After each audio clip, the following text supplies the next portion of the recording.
brought to you by ITIL.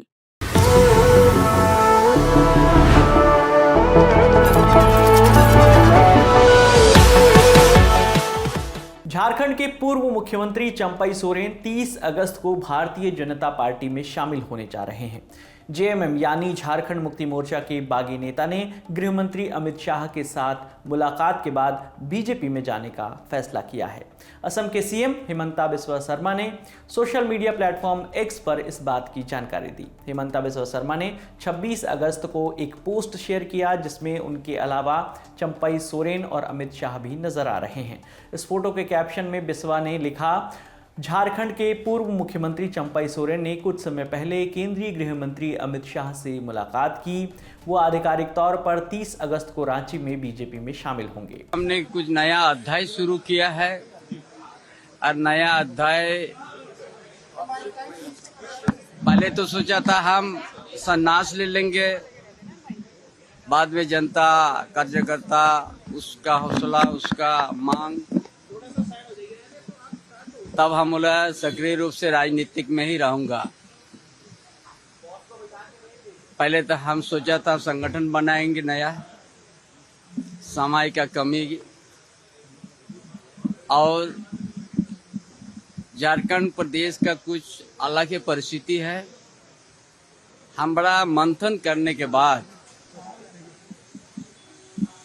देश का माननीय प्रधानमंत्री का उनका ऊपर विश्वास किया, गृह मंत्री अमित शाह के ऊपर विश्वास हमारा बढ़ गया और भारतीय जनता पार्टी में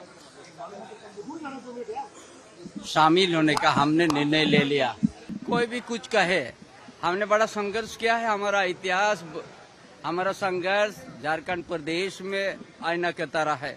हम किसी का कोई भी कुछ कहे उससे हमारा कोई उसको जवाब देने हम उचित नहीं समझते हैं, लेकिन हम भारतीय जनता पार्टी का शामिल होंगे।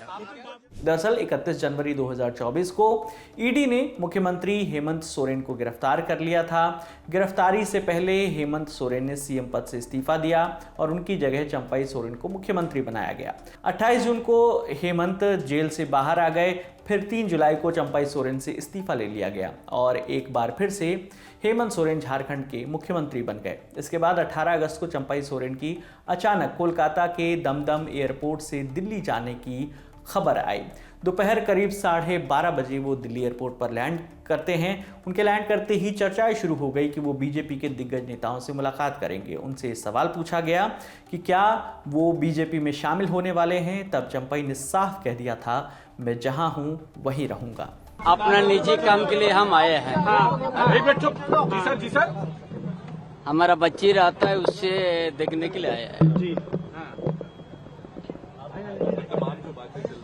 इसीलिए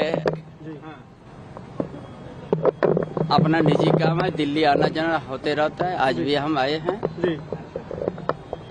आपके भाजपा में शामिल होने की अधिकारी जी से आप कलकत्ता में मिले, वहाँ क्या कुछ बात हुई? कलकत्ता में बीजेपी के नेताओं से देखिए, अभी हम जहाँ पर है वहीं पर है जी। हाँ। इसके कुछ घंटे बाद चंपई ने सोशल मीडिया प्लेटफॉर्म एक्स पर एक लंबा चौड़ा पोस्ट लिखा। उन्होंने लिखा कि हूल दिवस यानी 30 जून के अगले दिन मुझे पता चला कि अगले 2 दिनों के मेरे सभी कार्यक्रमों को पार्टी ने स्थगित कर दिया है। इसमें एक सार्वजनिक कार्यक्रम दुमका में था, जबकि दूसरा कार्यक्रम पीजीटी शिक्षकों को नियुक्ति पत्र वितरण करने का था। पूछने पर पता चला कि गठबंधन द्वारा 3 जुलाई को विधायक दल की एक बैठक बुलाई गई है। तब तक आप सीएम के तौर पर किसी कार्यक्रम में नहीं जा सकते।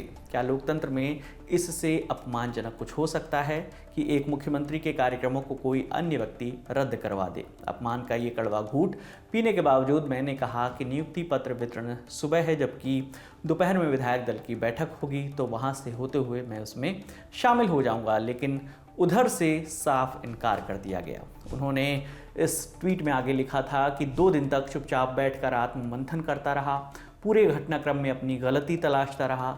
सत्ता का लोभ रत्ती भर भी नहीं था, लेकिन आत्मसम्मान पर लगी इस चोट को मैं किसे दिखाता। अपनों द्वारा दिए गए दर्द को कहां जाहिर करता। उन्होंने आगे लिखा कि विधायक दल की बैठक बुलाने का अधिकार मुख्यमंत्री का होता है, लेकिन उन्हें बैठक का एजेंडा तक नहीं बताया गया। बैठक के दौरान उनसे इस्तीफा मांगा गया। चंपाई के ट्वीट के बाद इस बात की अटकलें लगाई जाने लगी कि वो बीजेपी में शामिल हो सकते हैं। अब इस बात की पुष्टि भी कर दी गई है।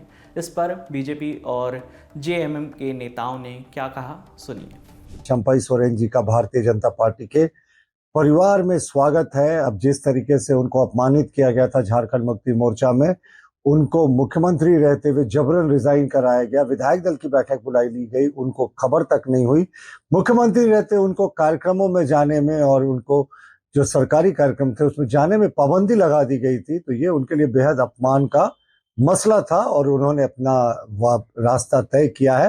भारतीय जनता पार्टी उनका स्वागत करती है और हमें लगता है ये झारखंड मुक्ति मोर्चा की ताबूत में अंतिम कील होगा और ये डूबते हुए झारखंड मुक्ति मोर्चा के जहाज को जल्दी डुबाएगा, क्योंकि वो कद्दावर नेता थे। कोल्हान में कोल्हान टाइगर के रूप में जाने जाते थे, लेकिन एक बार फिर से स्पष्ट हो गया है कि जो परिवार के बाहर का, डायनेस्टी के बाहर का होता है, सोरेन डायनेस्टी के बाहर का नेता, उसको तवज्जो नहीं मिलती है, उसको इंपॉर्टेंस नहीं मिलता है झारखंड मुक्ति मोर्चा के भीतर खाने में। अब 30 तारीख को वो रांची में भारतीय जनता पार्टी का औपचारिक रूप से दामन थामेंगे, तो ये भारतीय जनता पार्टी को मजबूती प्रदान करेगा। दुख तो होता है, लेकिन अब तो स्थितियां स्पष्ट हो गई हैं। वो दूसरे दल में जा रहे हैं।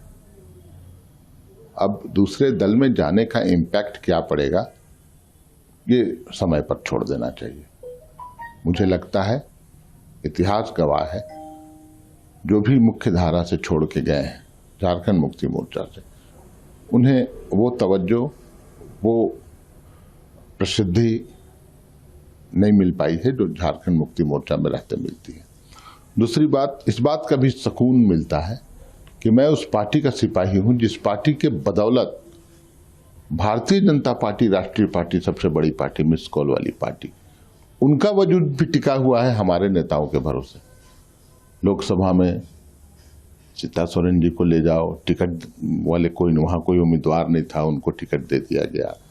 अभी चंपाई सोरेन जी, इनके पास कोई चेहरा नहीं है और उस स्कैरसिटी में अब हमारे नेता, चलिए उतना कद्दावर तो उन लोगों के नज़र में है चंपाईदा, साथ ही इसका क्या फायदा होगा, नुकसान होगा, लोकतंत्र में वो जनता पर डिपेंड करता है। आखिर में जानते हैं कि चंपाई सोरेन बीजेपी के लिए कितने जरूरी हैं। साल 2024 के आखिर तक झारखंड में विधानसभा चुनाव होने हैं। चंपाई जिस कोल्हान रीजन से आते हैं उसमें सरायकेला, पूर्वी सिंहभूम और पश्चिमी सिंहभूम जैसे 3 अहम जिले शामिल हैं। इन 3 जिलों में विधानसभा की 14 सीटें हैं।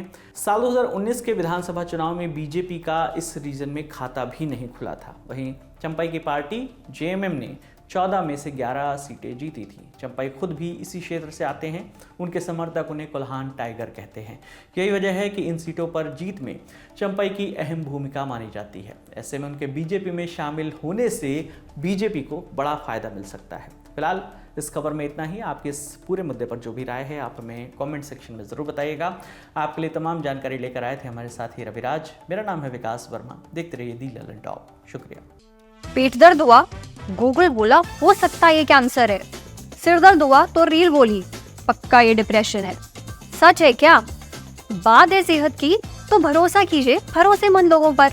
आपको इंटरनेट के नीम हकीमों से बचाने, सच्ची बात बताने एक बार फिर दिल्ली में जम रहा है सेहत अड्डा। होंगे डॉक्टर्स, होंगे एक्सपर्ट्स और होगी सेहत की बातें तमाम। हंसी है सबसे बड़ी दवा, इसलिए आपको हंसाने का भी है इंतजाम। कार्यक्रम शुरू होगा 29 अगस्त सुबह 11 बजे से।